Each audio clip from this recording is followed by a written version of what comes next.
Lydiane, allô? Allô? Comment ça va? Ça va, toi? Oui, ça va bien. Hey, écoute, merci de participer à mon podcast Pris en quarantaine. Je te mets un peu en contexte. Depuis le confinement, depuis la quarantaine, j'ai décidé de partir un petit podcast. Fait que, je suis encore en rodage. Je mets mes choses sur YouTube, sur mon Instagram.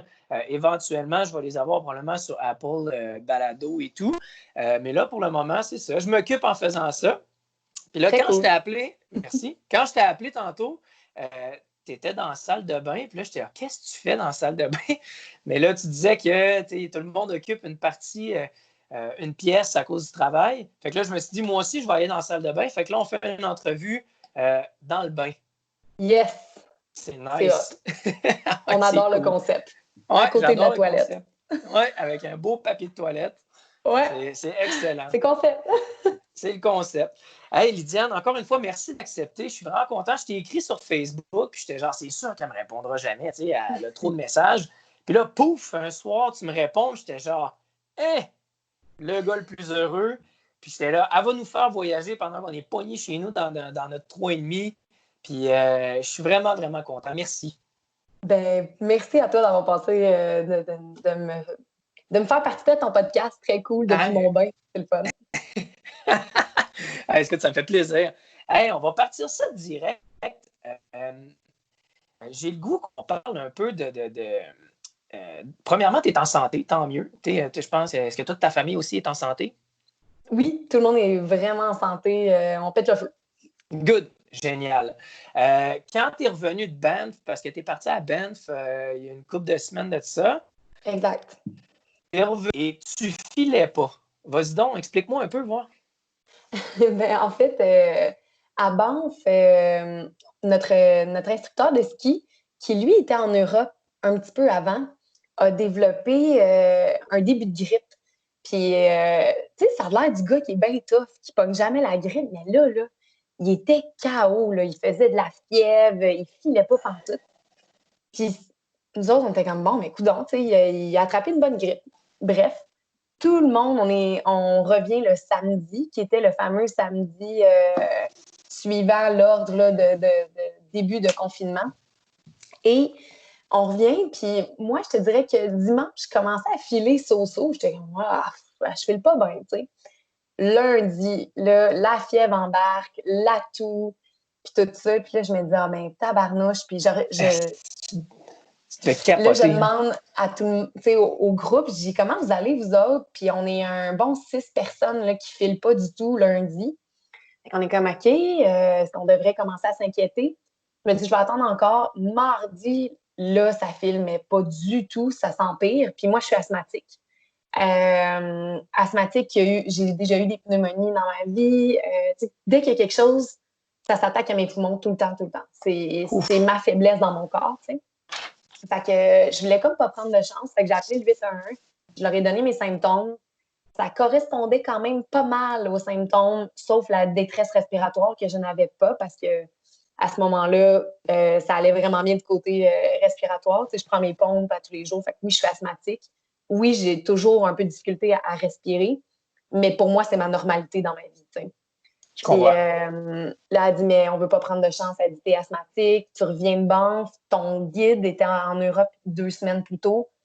Elle dit, tout ça ensemble, j'ai pas le choix, tu vas aller faire ton test de dépistage. Fait que, en passant, ça a pris vraiment du temps à avoir la ligne 811. Je sais pas si maintenant c'est mieux, là, mais ça a pris Je sais pas. 25 appels à peu près. Là. Ouf, Fait que, quand puis j'ai même. Hein? attendu 5h30 sur la ligne. C'est Fait qu'il faut sûr qu'en s'armer de ce patience. moment, ouais, il faut s'armer de patience.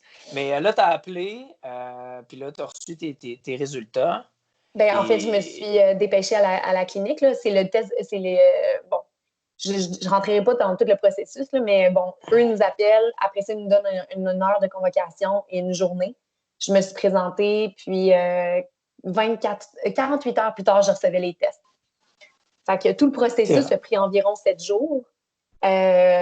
Puis ma grippe a duré environ 10 jours. Fait que ça a été une bonne grippe. Là. ça J'ai a pas été la une petite de bonne pogner grippe. une grippe. Ça en a été une pas pire. Là. Ça m'a vraiment mis KO. Là. sais, quand on dit qu'on se fait rentrer dans... comme si je me faisais frapper par un truck ou quelque chose comme ça. Ouf. J'avais mal partout. Ah, c'était quelque chose, mais Puis j'ai finalement, c'était expérimenté la grippe. négatif. C'était négatif, j'avais juste Tant l'influenza. mieux. Ben, juste. T'avais l'influenza, mais au moins, c'était pas le COVID. Puis là, Ouais. aujourd'hui, t'es rétabli puis t'es en santé. Oh oui, là, ça va vraiment bien. Bon, J'ai remonté la pente. tant mieux. Ah Génial. ouais. Écoute, moi, j'ai vraiment.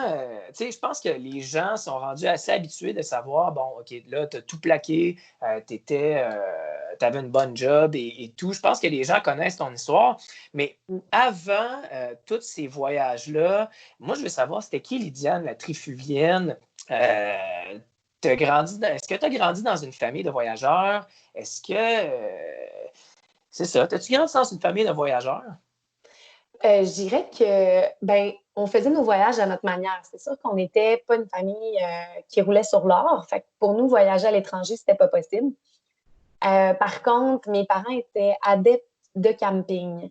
Fait que, on avait notre petite roulotte qu'on s'est achetée. Puis, on a fait du camping pratiquement à tous les week-ends. Fait qu'on a découvert le Québec à travers les goûts de nos parents. Puis, pour nous, à chaque vendredi, de prendre la roulotte, c'était comme l'aventure. Puis, quand on arrivait au terrain de camping, nos parents nous sortaient nos vélos de montagne, puis on allait se promener sur le terrain de camping, puis on allait essayer de trouver des trails dans le bois. Puis, Ah, j'ai un frère et nice. une sœur, et on tripait autant, là. Fait que pour moi, mes souvenirs de jeunesse, ça s'est beaucoup passé dans la forêt, dans les campings. On a toujours eu un bois ou une forêt pas trop loin de chez nous. Fait que, ouais, pour moi, ça se passe beaucoup dans la nature, dans les grands espaces. Et j'ai été je suis une petite aventurière depuis que je suis jeune. Là, mes parents, quand ils me cherchaient, ils me retrouvaient sur le haut de la clôture, puisqu'on avait des grosses clôtures en bois là, de 8 pieds d'eau. Je les grimpais, je marchais là-dessus, je me promenais, j'allais chez les voisins, j'allais explorer les cours des autres. Je m'en allais, on avait un genre de pit de sable avec une forêt. Je m'en allais là, j'allais construire des petites cabanes. Je m'imaginais comme survivre, puis là, pas avoir de nourriture, puis là, je me faisais des scénarios dans Ah, ma ouais. tête. Fait que j'ai tout le temps été très comme ça, puis tu sais, je grimpais tout ce que je pouvais grimper. Fait que très rapidement, mes parents ils ont compris qu'il fallait qu'ils cachent les biscuits au chocolat bien loin, parce que je grimpais partout pour aller les chercher. Fait que Ah, ça c'est a bon, c'est été, bon. c'était rock'n'roll pour eux un petit peu, mais c'était pas méchant, c'était juste que je bougeais beaucoup, je remuais de l'air, puis dès qu'ils lâchaient ma main, oups, ils me perdaient. J'allais me promener dans les centres d'achat, combien de fois ils m'ont perdu, forêt, même chose. Fait que, ouais, T'as-tu t'as-tu un peu d'hyperactivité en toi? je dirais si on demande à n'importe qui, ils vont me dire que j'ai énormément d'énergie, que j'ai beaucoup d'énergie à dépenser. Puis c'est vrai que si je passe une journée confinée en dedans, je On en vire folle. reviendra à ça. Je Ah vire ouais, hein? vraiment folle.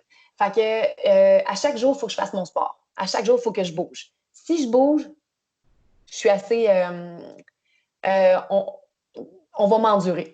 Si je Ah, bouge pas, je suis un petit peu. Là, je vais avoir le goût de. Ah, je vais être gossante. je te Je risque d'être gossante. comprends, moi aussi. Moi, ma blonde, elle veut m'arracher les cheveux de la tête des fois. Là, genre, là, Sim, faut que tu te calmes, va courir, fais quelque Ah chose parce ouais, que là, c'est plus capable. Tu sais. Mais exact. capoté. Puis, je ne sais pas si je vais embarquer tout de suite là-dedans. Bon, tant qu'à être là, on va le faire.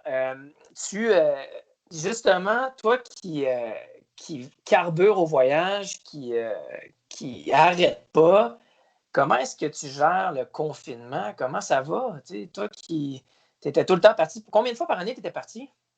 Ben, je calcule environ 5 à 6 mois par année. Fait que, tu sais, comme 2 semaines par mois, je suis souvent à l'étranger, dans un voyage, dans un séjour, en dehors de mon lieu, de où j'habite, finalement.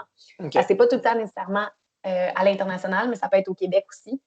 Mais, tu sais, être dans mes valises, je le suis constamment. J'ai presque une valise qui m'attend tout le temps sur le coin, qui est déjà ouverte, qui a déjà des bagages dedans. Puis je la vide pas tout le temps, je la remplis. Fait que, ouais, ça, c'est mon style de vie. Maintenant, en OK. confinement, je te dirais, drôlement, je suis surprise, mais je m'y plais. Je m'y plais Ah ouais? parce que j'ai souhaité fort pour que 2020 soit plus doux avec moi et que j'apprenne à respirer. Puis que j'apprenne à prendre le temps. 2019, je ne l'ai pas vu passer. J'ai couru. Tu sais, quand tu as l'impression que tu essaies juste de respirer puis de garder ta tête hors de l'eau, là, c'est vraiment ce que j'ai eu comme Clairement. impression en 2019. OK. C'était Tu pas as eu un beau un feeling. écœurant titre? Tu as eu un En écœurant écœurant, titre en pas de 2019? voyage, de travail, de OK. stress, de charge OK. mentale. Je suis toujours autant passionnée des voyages, toujours autant passionnée de mon métier, de ce que je fais. Mais là, j'en avais un trop plein. Trop plein de il faut que je travaille les week-ends, il faut que je travaille les soirs. Puis dès que je travaille pas ou que je pense, ben, ou que je suis pas au travail, je me sens coupable.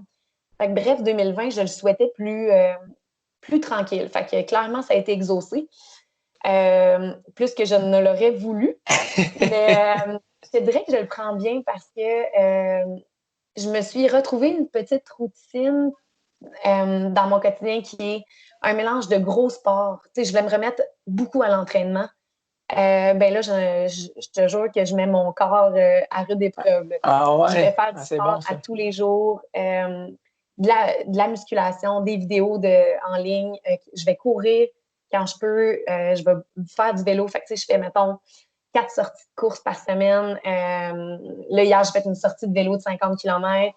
J'ai bien l'intention de continuer à peut-être alterner. Là. Quand je fais pas de la course, je fais du vélo. Puis en plus de Nice. ça, je fais de la vidéo. Fait que pour moi, ça, c'est une façon ça me fait du bien de prendre soin de moi, en fait. Autant que j'ai hâte d'aller dans les parcs nationaux, puis aller faire du gros plein air, de la grosse Mhm. randonnée, autant que j'apprécie vraiment ce moment-là où le stress est tombé, où je prends le temps de cuisiner, puis je prends le temps de m'entraîner. Puis là, ben, tu sais, je suis chanceuse, je suis avec ma famille. J'ai déménagé. Dès que j'ai pu, que l'influenza était terminée, j'étais plus contagieuse, j'avais fait ma quarantaine, j'ai déménagé chez mes parents pour avoir une vie sociale parce que je ne suis pas très solitaire dans la vie. Puis tes parents sont à Trois-Rivières? Non, ils sont à Longueuil. OK, ils sont à Longueuil. OK, c'est bon. C'est pas très loin de Montréal. Pas Fait que très loin. j'ai tout emmené mon stock, j'ai emmené mon vélo, puis j'ai déménagé ici en prévoyant peut-être rester ici jusqu'à l'été, sachant pas trop c'est quand que le confinement va se terminer. Mais je le savais que j'allais être mieux ici, dans un endroit où on a une cour arrière. On est dans un quartier résidentiel. Il y a le parc Michel Chartrand qui est immense. Même que dans le jour, on voit des chevreuils qui passent dans la rue. Là. Fait Voyons. que Ah ouais, c'est OK. hot. C'est cool, Ouais. ça. Fait que ça, C'est ça me cool. fait du bien d'être ici. Puis on a une belle dynamique familiale. Mon frère habite ici depuis toujours, depuis un petit bout. Puis ma OK. soeur nous a rejoints aussi en faisant la quarantaine. Fait qu'on est la famille ensemble. On joue aux cartes le soir. On cuisine ensemble. Il y a vraiment quelque chose de cool dans tout ça. Puis je l'apprécie. Je l'apprécie Ça, c'est vraiment. cool. Ouais. Je remercie la vie, mettons. Je pense qu'en finissant ce confinement ou cette quarantaine-là, on va vraiment plus apprécier les moments en famille et les moments chéris avec les personnes qu'on aime. Parce que là, on est bloqué de tout. Puis, moi, j'ai pas pu aller voir mes parents encore depuis presque un mois. Fait que, on commence à s'ennuyer. Ouais. Parlant de parents, euh, avant que tu partes en 2013, euh, j'ai entendu que tes parents, eux autres, étaient partis en Nouvelle-Calédonie ou qui avaient fait, tu sais, ton père, il a tout plaqué lui aussi, puis il a appliqué à des travails un peu partout dans le monde. Finalement, c'est là qui est rendu. Ben là, il n'est plus là, mais c'est là qu'il est allé. Ouais. Parle-moi un peu de cet épisode-là. Tes parents, ils faisaient quoi avant de partir puis tout plaquer? Ils étaient courtiers immobiliers, eux aussi. Fait qu'on Ah était, ouais! on était l'équipe Saint-Onge-Boisvert qu'on appelait. Ah ouais, la grosse Mais équipe de force, là. ben, pour vrai, on était une des grosses équipes qui fonctionnait vraiment bien à Trois-Rivières, ben, en Mauricie. OK. Ça roulait notre affaire, là. Puis beaucoup trop. Puis mes parents, ça faisait quand même 13 ans qu'ils étaient dans le métier.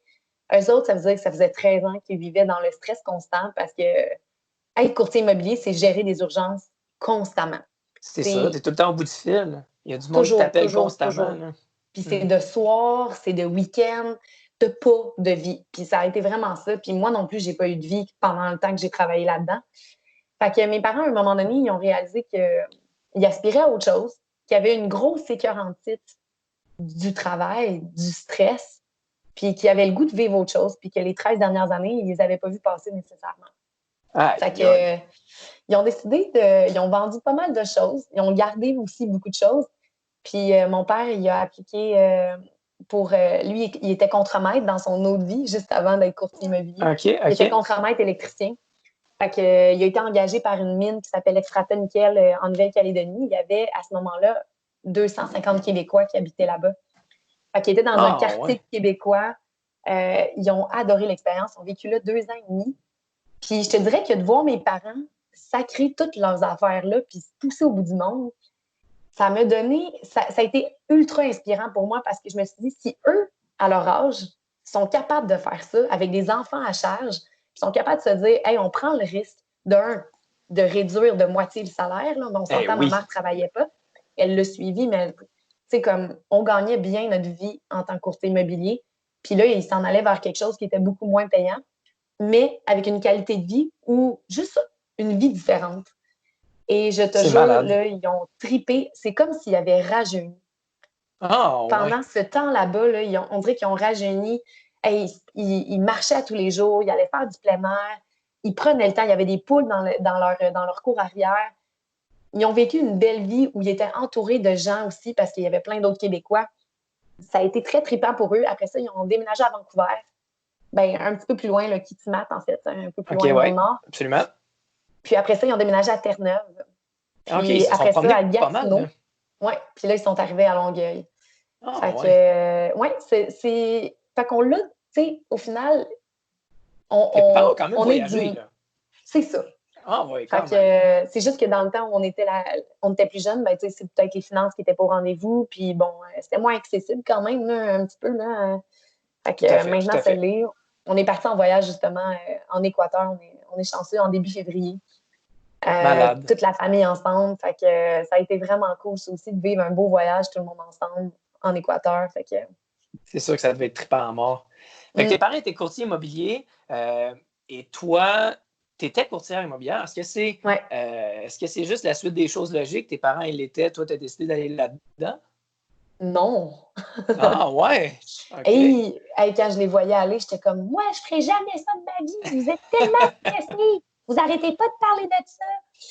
Puis, je te dirais que c'est dans mon échec à essayer de trouver des jobs qui allaient me plaire, finalement. Tu sais, j'ai travaillé dans une job un peu plus 8 à 5 typique. Puis, j'ai détesté ça. J'ai détesté d'avoir un boss. J'ai détesté d'avoir des comptes à rendre, d'avoir un horaire fixe avec 2 semaines de congé par année. Ça ne me convenait pas. On dirait, là, j'ai jamais aussi moins bien filé que ça dans ma vie que cette période-là. Puis je me suis dit, OK, mais ça veut dire qu'il faudrait peut-être que je sois ma propre boss. Il faudrait peut-être que je considère ça. Absolument. Et en y pensant, je me suis dit, l'immobilier, j'adore l'immobilier, j'adore les maisons, la décoration. C'était déjà quelque chose qui m'intéressait énormément. Pour moi, visiter des maisons, j'étais comme, là, ça va être tellement cool. C'est nice, là. Mais c'est pas juste ça, là, on s'entend, là, la job de côté. Non, clairement. Mais je voyais mes parents, fait que je leur ai demandé, hey, je pourrais-tu vous suivre 2-3 jours, juste voir qu'est-ce que vous faites, si ça m'intéresse. Puis le côté business m'intéressait aussi énormément. Fait que c'est de même que je me suis lancée, puis que j'ai décidé d'aller faire mon cours de courtier immobilier. Puis pour vrai, encore aujourd'hui, je trippe sur le métier de courtière immobilière. Tu sais, comme, j'ai adoré ça, mais c'est une qualité de vie qui n'est pas intéressante. C'est vraiment, c'est des métiers qui sont très ingrats et très prenants. Oui, vraiment. Je ne sais pas si tu as remarqué, mais moi, j'en ai plusieurs, des courtiers immobiliers, exemple, dans mon Facebook et tout. Puis c'est juste ça. Ils parlent juste de ça. Aussitôt, il faut tout le temps que tu vendes ta salade continuellement, puis tu fasses ta place, ton nom. C'est vraiment difficile comme domaine. Oui. Puis, tu sais, c'est considéré comme un crosseur, mais pourtant, il y a tellement plein de bons courtiers immobiliers qui sont juste là pour l'intérêt de leurs clients. Mais tu as tout le temps cette gang de crosseurs-là qui vont venir nuire à ta réputation, mais comme dans n'importe quel métier au final. Oui. On le voit beaucoup dans l'automobile. Je pense que l'automobile est pire que les courtiers immobiliers, là, mais du moins. Mais je comprends tout à fait. C'est vraiment un métier qui est rock'n'roll. Le pire, c'est qu'il y a tellement de monde qui s'en vont là-dedans. Là. Excuse-moi, vas-y. Oui. Non, mais j'étais encore... pour moi, l'immobilier va rester une passion. je veux continuer, je veux faire de l'investissement immobilier, puis je veux évoluer dans ce milieu-là, mais sans être pour moi-même, tout simplement. Justement, tantôt, je courais, là, puis là, j'ai passé une question pour toi, puis j'étais genre, hey, c'est sûr que je pose, puis là, bing, on y arrive. Pendant le confinement et pendant le COVID, vu que là, tu es chez toi, as-tu pensé retomber un peu dans ce domaine-là? Ben, je te dirais que quand j'ai quitté le domaine immobilier, pour ne pas perdre tes droits acquis, il faut que tu continues de payer un frais par année là, que je trouvais monstrueusement élevé et injuste parce que j'étais comme, j'ai suivi ma formation, pourquoi je dois continuer à payer un frais pour garder ma formation, pour que ma formation soit reconnue? Je continue de considérer ça injuste. Il y a bien des choses qui sont comme ça. Fait que pour ne pas avoir un plan B, quand j'ai tout lâché, pour ne pas pouvoir revenir facilement dans un domaine que je savais qui était toxique pour moi, qui était stressant puis qui ne me donnait pas une qualité de vie que je voulais, j'ai délibérément fermé tous mes permis. Ouais. C'est ça. Fait que je ne peux pas réintégrer le marché immobilier à moins de me refaire toutes mes années. Je pense que maintenant, c'est 1 an. Ouf, non. C'est du stock. J'y pense pas. Je vais faire autre chose. Je pense qu'il y a tellement d'autres métiers, il y a tellement d'autres choses à faire, puis je pense que je me débrouille assez bien. Je vais réussir à me trouver autre chose si vraiment c'est nécessaire, mais à mon avis, je vais pouvoir continuer dans ce que je fais. Tout à fait. Justement, maintenant que tu as du temps, tu t'occupes beaucoup de ta boutique en ligne. Puis on viendra au voyage tantôt. Là, ça fait juste 20 minutes qu'on jase. Puis je pense qu'on pourrait jaser pendant 3 heures. Mais là, tu t'occupes beaucoup de ta boutique en ligne. Tu as fait un lancement d'une boutique avec des produits de voyage. Tu as des vêtements de sport. Parle-moi donc un peu de où c'est né cette idée-là. Je sais que ça fait longtemps que tu l'as, mais comment est-ce que tu t'es dit « Go, je le fais ». Je te dirais que c'était dans toute l'utilisation des produits de voyage que je prends tout le temps dans mes voyages. Puis je me disais, mon Dieu, il y a place à amélioration. Mais il me semble que j'aimerais ça avoir ça, puis à chercher, puis à essayer de trouver ce genre de produit-là qui allait convenir à mes besoins. Puis je ne les trouvais pas. Puis je me suis dit, mais pourquoi pas faire ma gamme de produits? Pourquoi pas penser à designer des trucs? Fait qu'on a commencé avec des articles qui étaient au départ les bandeaux en fil de bambou, puis les serviettes en microfilm. Puis ça a super bien fonctionné. Fait que j'ai continué, j'ai ajouté des nouveaux produits, des petites affaires ici et là, pour que maintenant, ça donne une boutique assez plus élaborée, là, qui a plus de produits. Puis tranquillement, pas vite, j'aimerais ça ajouter des produits de d'autres entreprises, que tu sais, c'est pas tout le temps moi qui design, si on veut. Fait que, ouais, c'est ça. C'est de même que c'est né, puis ça sort un peu ma fibre un peu femme entrepreneur, le côté tester, designer des produits avec une petite équipe, c'est vraiment cool. J'adore tout le processus. Puis, as-tu déjà pensé, mettons, te diriger vers une émission comme L'Œil du Dragon ou aller chercher un investisseur externe comme ça qui pourrait dire « Moi, je suis prêt à investir dans ton produit, tout le monde te connaît, tu as déjà une notoriété. On serait capable de créer de quoi de huge, là, parce que veux pas, ton nom il est connu, tes produits sont bons. » T'as-tu déjà pensé à aller dans ce genre d'émission-là? Pas nécessairement, j'y ai pas pensé, je t'avouerais. Je sais pas, je ferme pas la porte. Ça pourrait. C'est cool. Si jamais ça me surprendrait qu'il y en a, là, mais si jamais il y a des dragons qui écoutent,